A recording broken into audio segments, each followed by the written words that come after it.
Shelve అయిపోయిందా? Director out అయిపోయాడా?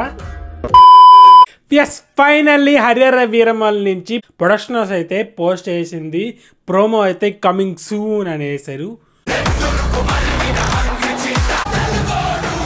OG team అయిన నాకే హరిహర వీరమల్లు అప్డేట్ ఏమన్నా వస్తే ఆ థియేటర్ వీడియోస్, కొన్ని వీడియోస్ గ్లిమ్సెస్ అవి చూసినప్పుడు నాకే గూస్ బంప్స్ వచ్చేస్తాయి. ఓజీ టీమ్, నేనైతే ప్యూర్ ఓజీ ఫ్యాన్ని.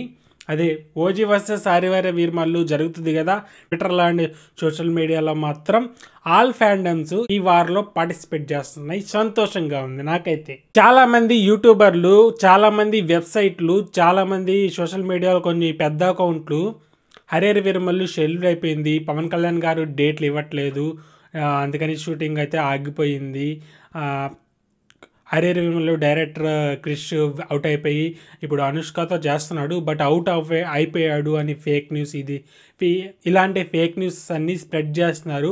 వాటిని తిప్పి కొట్టేలాగా ప్రొడక్షన్ హౌస్ అయితే అనౌన్స్మెంట్ చేసింది, కమింగ్ సూన్ ప్రోమో రిలీజ్ చేస్తారని.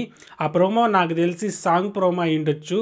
ఇప్పటివరకే గ్లిమ్స్ 2 వచ్చేసాయి, ఇంకొక గ్లిమ్స్ ఎందుకు? నాకు తెలిసి సాంగ్ ప్రోమో ఉండబోతుంది, ఆర్ రిలీజ్ డేట్ అయినా అనౌన్స్ చేస్తారు ఆ ప్రోమోలో మాత్రం. మీరే team, OG టీమా, Harihara Veeramal టీమా? Comment చేసేయండి. పవన్ కళ్యాణ్ గారి హై ఇంతకుముందు జనరేషన్ కంటే 90s నుంచి 2010 ఆ టైంలో బాగా యాక్టివ్గా ఉన్న యూత్కి తెలుసు పవన్ కళ్యాణ్ గారి హై ఏంటో. ఈ జనరేషన్కి చూపిపోతున్నాడు. 2024 నుండి 2029 లోపల సినిమా పరంగా కానీ పాలిటిక్స్ పరంగా కానీ చిన్న హై ఉండదు ఫ్యాన్స్కి, అండ్ నార్మల్ పీకే అంటే ఇష్టం పడే వాళ్ళకి కూడా. కామెంట్ వేసండి మీకే అనిపించిందో హరిహర వీరమల్లు అప్డేట్ మీద. బాయ్, సబ్స్క్రైబ్ చేసుకో.